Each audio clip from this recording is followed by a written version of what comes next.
My name's Adrian. I'm 32, and I can tell you right now, money doesn't magically shield you from family drama. I've been working since I was 18, building my own business from scratch after walking away from college. Back then, my parents thought I was making the dumbest mistake of my life. You'll never amount to anything without a degree, my mom told me while stirring her coffee like she was auditioning for a soap opera. My dad just grunted in agreement, which was his usual way of dismissing anything I said. They didn't know I had already started my first online venture, a niche e-commerce store, that would eventually grow into a series of companies generating millions a year. But back then, all they saw was a reckless, naive kid who didn't want to work hard. We were never a close family. My parents were the type who measured worth by appearances and status. My older sister, Lily, was their pride and joy, a corporate lawyer with a pristine LinkedIn profile, luxury handbags for every season, and the kind of cold, calculated confidence that could make a room go quiet. She was the success story they paraded in front of family friends. I was the cautionary tale. Anytime I came over for dinner, they'd manage to slip in jabs disguised as concern. "Still doing that little internet thing?" my dad would ask, chuckling as if it were a phase I'd outgrow, like collecting comic books. Lily would smile politely and say, "You know, it's never too late to get a real job." For years, I let it slide. I figured there was no point in defending myself. They wouldn't believe me anyway. And truthfully, I was busy. Building a business from the ground up takes everything you have, and I didn't have the energy to prove myself to people who had already decided I was a disappointment. So I kept my life quiet. I didn't brag about my earnings. I didn't mention that I'd bought my own house in cash by 27 or that I could afford to travel anywhere in the world on a whim. I just smiled through the family dinners, endured the comments, and went home to the life they assumed I didn't have. The breaking point came on a rainy Thursday evening. I'd stopped by my parents' house after my mom texted me asking if I could help with something. When I got there, my dad was in the living room, pacing. Lily was sitting on the couch with a glass of wine, smirking like she already knew I was in trouble. My mom stood by the fireplace, arms crossed, as if she were about to announce some devastating news. "Adrian," my dad started, "we've been talking. You're 32 years old, and it's clear this online nonsense isn't going anywhere. You've had enough time to figure your life out, but you're still wasting your potential." I felt my jaw tighten. "What exactly are you getting at?" He stopped pacing and pointed toward the door. "You've been living in that apartment for years, and you're still here asking for help with small things. We can't keep enabling you." I blinked, confused. "Enabling me? I've never asked you for money. Not once." Lily let out a short laugh. "Oh, come on, Adrian. You've been coasting. You think anyone believes you're making a living off your little business? It's sad, honestly." My mom stepped in, voice sharp. "We've decided it's time for you to stand on your own 2 feet for real. No more coming here when you need help. No more expecting us to bail you out." I stared at them, stunned. "I don't need you to bail me out. I'm doing just fine." My dad's voice rose. "If you're doing so fine, then you can prove it by surviving without our help at all. In fact, you can leave now. Go live in the streets if you have to. Maybe that will wake you up." The room went quiet except for the rain hitting the windows. I glanced at Lily, who was sipping her wine like she was watching a show she'd been waiting all week to see. I could feel the heat rising in my chest, but I forced myself to stay calm. They thought they were delivering some harsh reality check. They thought I'd beg, maybe promise to do better, or get a real job. They had no idea I could buy their house 3 times over without touching my savings. I picked up my jacket from the chair and slipped it on. "All right," I said softly, almost smiling. "If that's what you want." My mom opened her mouth, probably to add one more dig, but I didn't give her the chance. I walked out, shutting the door behind me. As I got into my car, a black sedan that they assumed was a used model I'd barely been able to afford, I caught my reflection in the rearview mirror. I wasn't angry. I wasn't hurt. I was almost amused, because I knew something they didn't. Something they were going to find out in a way they'd never forget.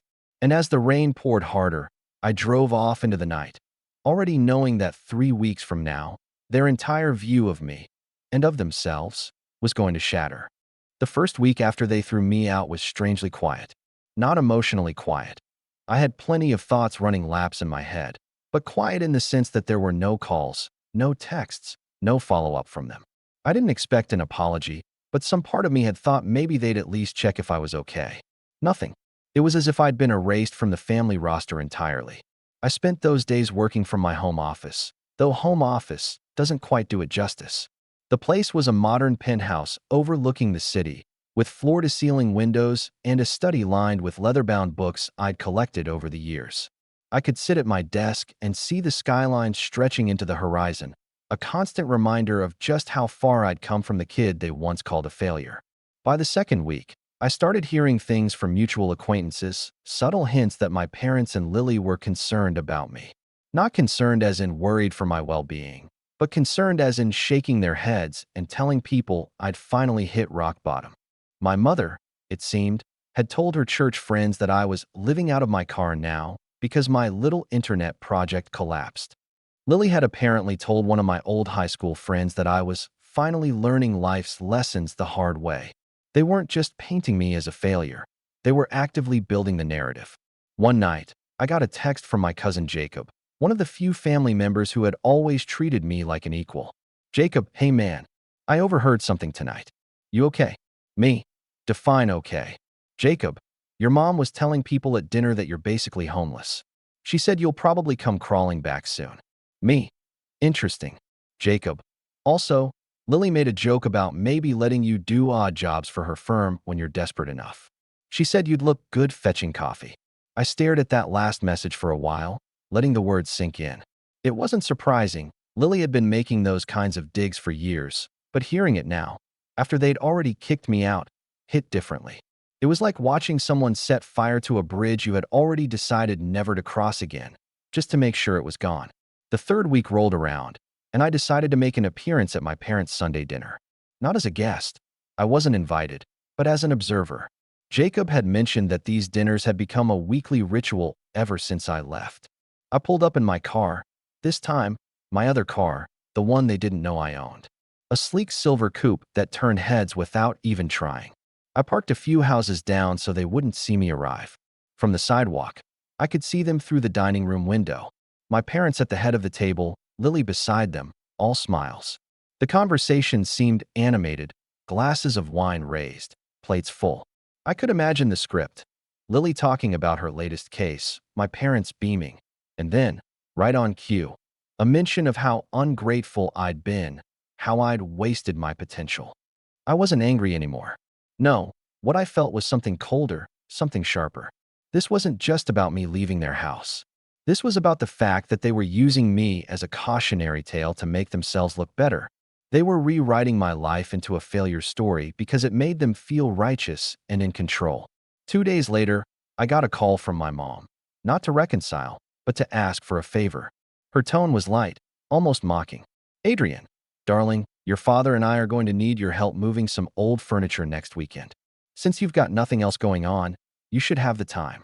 I had to bite the inside of my cheek to keep from laughing. Sorry, I'm busy. She sighed like I was being difficult on purpose. Busy with what? Work. She let out a small, knowing laugh. Of course. Your business.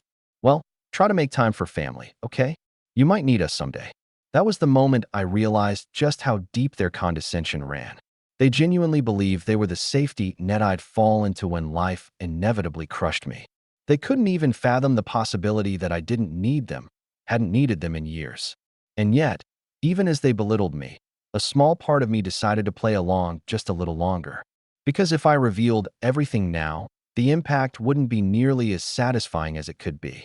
No, I'd let them stack the insults, pile on the false narratives, dig themselves deeper into this hole they were building. Because when the truth finally came out, I wanted it to hit them so hard they'd never recover from the embarrassment. And that moment was coming, much sooner than they thought. By the time the fourth week hit, I'd settled into a kind of detached calm about the whole situation. I knew exactly where I stood with them now, and I wasn't losing sleep over it. But just when I thought I'd seen the worst of their pettiness, they managed to find a new low.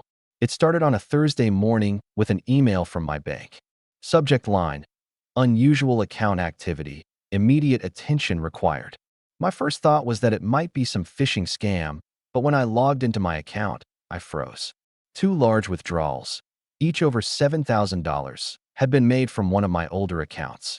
The account wasn't one I actively used anymore, but it was still open because it was tied to a joint savings plan my parents had opened for me when I was a teenager.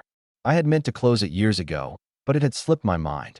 Both withdrawals were marked as in-person transactions, and both were from a branch 2 blocks from my parents' house. At first, I tried to think of a reasonable explanation. Maybe some banking error, maybe identity theft. But when I called the branch and got the details, my stomach dropped. The teller remembered the withdrawal clearly. According to her, my mother had come in, said I'd authorized her to access the funds for a family emergency, and walked out with a cashier's check both times. I don't know what made my hands shake more, the theft itself or the fact that she'd done it so casually, as if my money was hers to take whenever she pleased. I didn't call her right away. I needed to be calm, and right then, I wasn't. Instead, I called Jacob. "You're not going to believe this," I said, explaining what had happened. There was a long pause. "Adrian, I think I know where that money went." "Where?" He hesitated. "Lily just put a down payment on a new luxury SUV. She was bragging about how it was a gift from the family for all the hard work she does." The words hit me like ice water. It wasn't enough for them to treat me like a failure.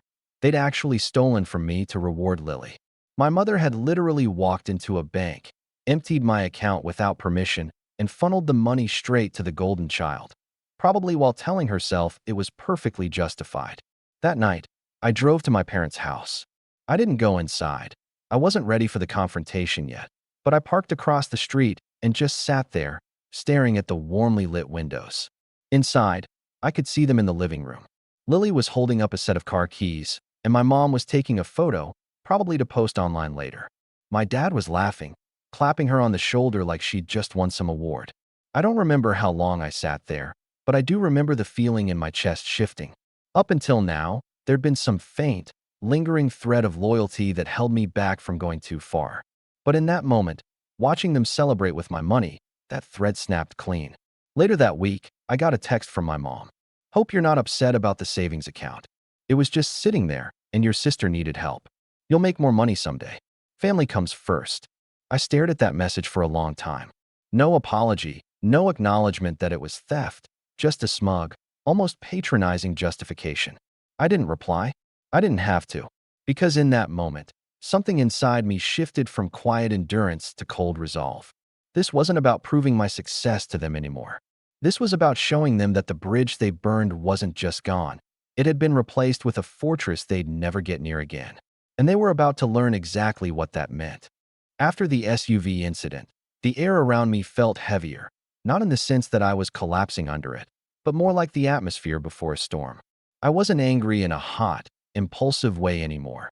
It was a quieter kind of weight, the kind that sits in your bones and doesn't let you forget. I didn't tell anyone else about what had happened. Not friends, not colleagues, not even my business partners. I didn't want sympathy.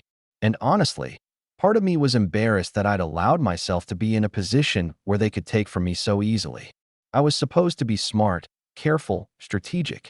Yet I'd left that account open like an unlocked door, and they'd waltzed right through. For the next couple of weeks, I pulled back from everything. I stopped attending certain meetings. I ignored a few social invites. I even skipped a quarterly networking event I never missed, just so I wouldn't have to answer questions about my family. I told people I was busy with big projects, but in reality, I was holed up in my penthouse, letting the silence wrap around me. It wasn't that I was depressed, at least, not in the way people expect when they hear that word. I still woke up early, still hit the gym every morning, still kept my businesses running smoothly. But something inside me felt raw, almost hollow. Every time I thought about my parents and Lily, it was like replaying a movie where the ending was always the same. Me as the punchline to their inside joke. One night, I sat at my kitchen island with a glass of whiskey, scrolling through old photos on my phone. There was one from 5 years ago, my parents and Lily standing in front of a rented beach house, smiling for the camera while I stood off to the side, half in the frame. That had been the year they'd forgotten to mention that the trip was already planned and fully booked when they invited me. I'd ended up on a couch in the living room while Lily got the master suite. The more I looked at that picture, the more I realized something. This wasn't new. The theft, the lies, the public humiliation. It was just the most recent chapter in a story that had been playing out my entire life. I'd always been the one expected to compromise, to give more than I got, to quietly absorb whatever they dished out. And maybe that's why they were so sure they could take my money and get away with it.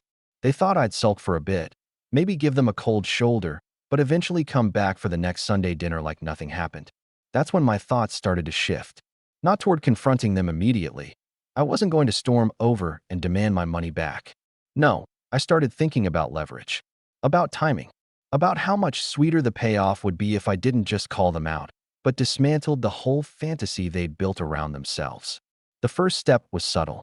I had my lawyer quietly start the process of locking down every account, every property, every asset in my name, making sure there wasn't a single weak link left for them to exploit. At the same time, I reached out to a private contact, someone who specialized in gathering financial and legal records that weren't exactly public knowledge. I told him I wanted a full picture of my family's financial situation, not because I needed the information immediately, but because I had a feeling it would be useful down the road. And while all of that was in motion, I kept my distance. No calls, no texts, no showing up at family events. I wanted them to get used to my absence, to start thinking they'd successfully pushed me out for good. The more comfortable they felt, the more blindsided they'd be later. But that distance had a price. Some nights, I'd be sitting in my living room with the city lights stretching out below me, and it would hit me how small my circle had become. My friends didn't ask questions, but they noticed. Jacob tried to check in a few times, but I kept the conversations short.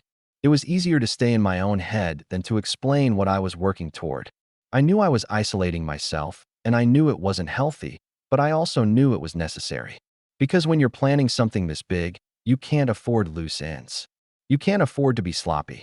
And quietly, in the back of my mind, a date started forming. I didn't circle it on the calendar, didn't write it down anywhere. But I knew when the moment would come, and I knew exactly where they'd be when it happened. The shift wasn't dramatic at first. It was more like turning a dimmer switch. One week I was keeping my head down. The next I was leaning back into my routines with a precision and focus I hadn't felt in months. I dove into my businesses with a renewed clarity, almost like I'd been coasting before and hadn't realized it. My flagship company had been doing well for years, but there were two expansion projects I'd been putting off, one in Europe and one in Southeast Asia. I greenlit both within the same week. That meant hiring new teams, forging partnerships, and locking down multi-million-dollar contracts that would cement our brand globally. And I wasn't just doing it for the revenue, though the numbers were staggering. I was doing it to ensure my influence and reach were undeniable. I wanted my footprint to be so big that when the moment came, there would be no question in anyone's mind about who I was and what I'd built. At the same time, I started networking again, but with intention. Instead of generic business mixers, I attended high-level investor dinners, tech summits, and charity galas. I made sure to be seen in rooms my family could only dream of entering. I shook hands with people who could, with a single phone call, change the trajectory of an entire industry. And I did it quietly, no social media bragging, no press releases, because I wanted this to be something they'd discover on someone else's lips, not mine. By mid-year, one of my smaller companies, a software startup I'd invested in, had been acquired for 8 figures. My cut alone was enough to buy half the properties in my parents' neighborhood outright. The same week the deal closed, I wired a significant portion into an investment account that was already overflowing. The rest, I reinvested into ventures that would keep the growth compounding. But the real power wasn't just in the money. It was in the connections. Over coffee in Manhattan, I met with an influential editor from a national business magazine. We talked shop, and somewhere between the cappuccinos and the check, she floated the idea of doing a feature on self-made entrepreneurs who had been underestimated early on. The irony wasn't lost on me. I didn't confirm anything then, but I kept her card in my wallet. It wasn't time yet. Meanwhile, the reports from my financial contact were trickling in, and the picture they painted of my family's situation was enlightening. My parents' retirement savings were thinner than I thought. Lily, despite her high-paying job, was sitting on a mountain of debt from a mix of bad investments and a taste for luxury she couldn't quite afford. That SUV? Leased. The down payment they'd stolen from me barely covered the initial fees. And she'd quietly taken out a second mortgage on her condo last year. It wasn't just satisfying to know, they were vulnerable. And that meant when the time came, the impact of my next moves wouldn't just be emotional. It would be practical, tangible. On the surface, though, I kept my distance. The family still held their Sunday dinners, still spoke about me in the past tense, still fed the narrative that I was finding myself somewhere far from reality. But through mutual acquaintances, I began to hear little cracks forming in their certainty. A friend of Lily's had apparently spotted me at a luxury hotel in Singapore, mid-meeting with a group of sharply dressed executives. My mother's hairdresser mentioned that she'd overheard someone talking about a CEO named Adrian closing a massive deal overseas. The rumors were starting to reach them, and though they didn't confront me directly, I could feel the curiosity and unease building. I didn't rush it. Power is best revealed in controlled doses, and I wasn't interested in wasting it on a premature showdown. No, I wanted them to be off balance, second-guessing everything they thought they knew, right up until the day I pulled the rug out from under them completely. And when that day came, it wouldn't just be about proving them wrong. It would be about changing the dynamic forever, about making sure they understood, without a shadow of doubt, that whatever role they thought they played in my life was over. The thing about revenge is that it's not about speed, it's about precision. You don't just strike the moment you get the chance.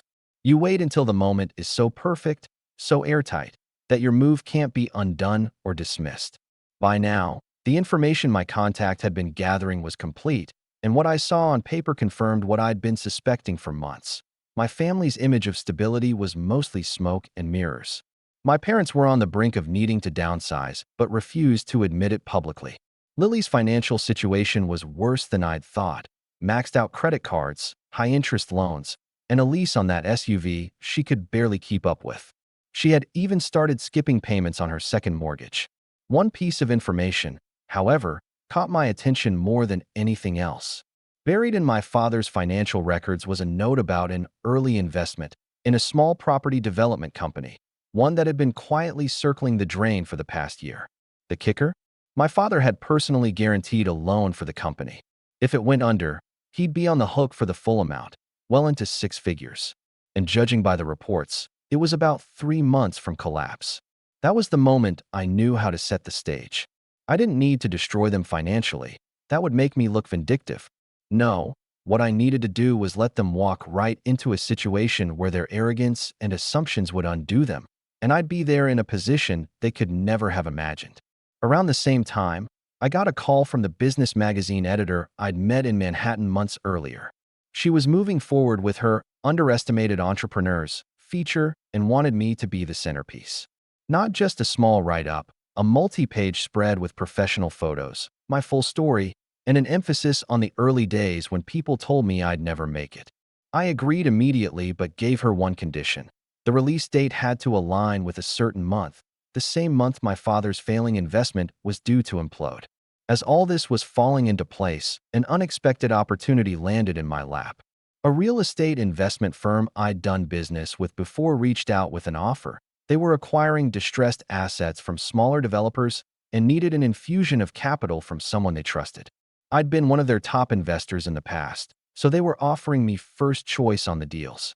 When they sent over the list of properties, I almost laughed. Sitting there in the portfolio, highlighted in red as high risk, was a block of partially developed townhomes owned by none other than my father's struggling property company. I didn't commit right away. I asked questions, reviewed the contracts, and quietly positioned myself so that if the company defaulted, as the reports suggested it would, I could acquire the entire project through the investment firm at a fraction of its value. That meant not only would my father's company lose the project, but I'd own it without ever having to deal with him directly. And the best part? On paper, it would look like nothing more than a smart business move on my part. No direct attack, no traceable vendetta. While those gears were turning, I kept my distance from the family, but I made sure my name kept floating into their conversations. Jacob mentioned to me that my mom had asked him if I'd gotten lucky with something because she'd heard I'd been flying first class internationally. Lily had apparently asked a mutual acquaintance if I was actually doing well or just pretending for appearances. I could feel their curiosity gnawing at them, and I knew that curiosity would turn to shock soon enough. I wasn't just getting into a powerful position. I was about to control the board they didn't even realize we were playing on. And when the moment came to make my move, it would be public, undeniable, and perfectly timed to land when they needed me most. When the month finally arrived, Everything I'd been putting in place over the past half year was lined up like dominoes, ready to fall in sequence. All I had to do was tap the first one. The business magazine feature hit newsstands on the first Monday of the month. My face was on the cover. Polished suit, skyline backdrop, headline in bold letters, "From doubt to dominance." The self-made visionary who proved everyone wrong. The article didn't name my family directly, but it didn't have to. The narrative was clear. I had been told I'd never succeed, had been underestimated by those closest to me, and had quietly built an empire worth tens of millions. The timing couldn't have been more perfect. Within hours, the piece was circulating online, shared across social media, business groups, and even LinkedIn circles my sister frequented. That same day, my phone buzzed nonstop. Colleagues, old friends, even distant acquaintances were congratulating me. And, right on cue, I got the text I'd been expecting from my mother. "Adrian, we saw the magazine. We had no idea things had gotten this big for you. We're proud of you." Proud. The words sat in my mind like a bitter pill. After years of dismissal, after stealing from me, now they were proud. I didn't reply. 2 weeks later, my father's property development company officially defaulted on its loan. The bank moved quickly, and the real estate investment firm I'd partnered with swept in to acquire the project at a steep discount. As planned, my capital bought me controlling ownership of the entire development. On paper, it was just another smart acquisition. In reality, it was me holding the deed to my father's single biggest asset, without him even knowing. I waited 3 days before the next step. Then I had my assistant arrange a meeting with my parents and Lily at a neutral location, a high-end restaurant downtown. The invitation came under the guise of discussing a business opportunity, and given their sudden shift in tone after the magazine feature, they were eager to accept. When they arrived, they were all smiles. My mother hugged me for the first time in years. My father shook my hand like we were old business partners. Lily complimented my suit, her voice dripping with a politeness I'd never heard from her before. We ordered dinner, exchanged small talk, and then, halfway through the main course, I slid a folder across the table. Inside was the ownership document for the development they'd been clinging to as their big investment. My father's smile faltered as he read it. This is our property," he said slowly. "Correction," I said, my voice calm. "It was your property. It's mine now." They stared at me in stunned silence.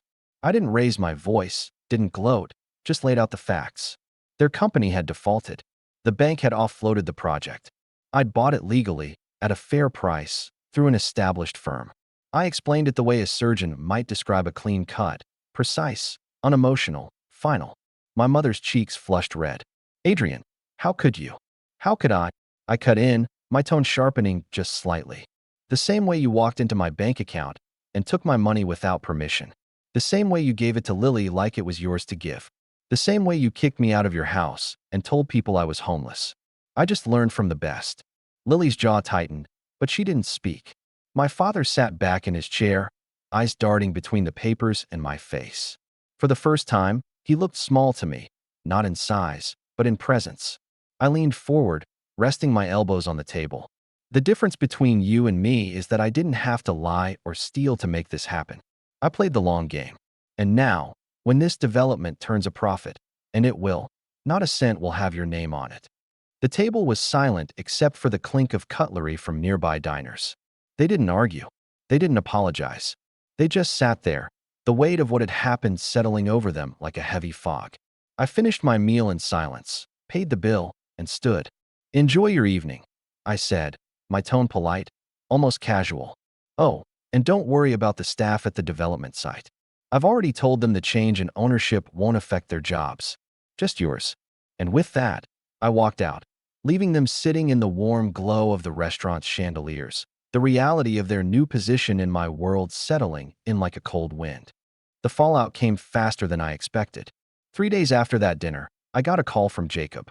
His voice was low, like he wasn't sure whether to sound concerned or impressed. "Your parents are losing it," he said. "Your dad hasn't left the house in 2 days. Mom's been calling around trying to fix things, but everyone she talks to already knows you own the property. And, well, people are talking." It turned out the story had spread beyond the family circle. My father's failed investment wasn't just a quiet embarrassment. It was public knowledge in their social sphere. The same people they used to boast to at dinner parties now whispered about how their reckless son had somehow outmaneuvered them in business. I didn't have to lift a finger to make that happen. People love a twist, and this one was too juicy to keep quiet. Lily didn't fare much better.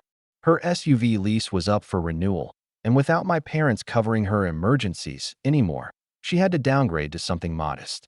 For someone whose image was built on luxury, that was a social death sentence. I later heard she'd quietly put her condo up for sale, trying to keep ahead of her debts. My parents reached out twice in the weeks after. The first time was a text from my mom. "Can we talk? We're still family." I ignored it. The second time was a voicemail from my dad, his tone strained. "We need to find a way forward. You can't just cut us off like this." I deleted it without listening to the end. The thing is, I hadn't cut them off out of anger. I'd simply recognized that there was nothing left to salvage. They'd made it clear who they were when they stole from me, lied about me, and celebrated my supposed downfall. I'd just responded in kind, except I did it without losing my integrity. Months later, the development project began to turn a profit. The townhomes sold faster than projected, and my share of the returns was more than enough to make the theft they'd committed feel like a rounding error. Sometimes I drive past the completed site, watching families move into the homes, kids running around the freshly paved streets. It was mine now, built from their arrogance and my patience. I never saw them at Sunday dinners again. In fact, I never saw them at all. The occasional rumor trickled back through Jacob, how my parents had sold their vacation property, how Lily had taken on extra cases at work to keep afloat. But they were just pieces of a life that no longer touched mine. The last time I heard from my mother was in a short, almost brittle email. "You've changed." I read it twice, then closed my laptop. She was wrong. I hadn't changed. I'd simply stopped playing the role they wrote for me. And I realized, as I looked out over the city from my penthouse balcony that night, that was the real victory. Not the money, not the property, but the fact that they finally understood I didn't need them, their approval, or their version of who I was supposed to be. The final time I thought about it, I smiled to myself and said out loud, just once, for my own satisfaction, "I didn't just live in the streets. I bought the whole block."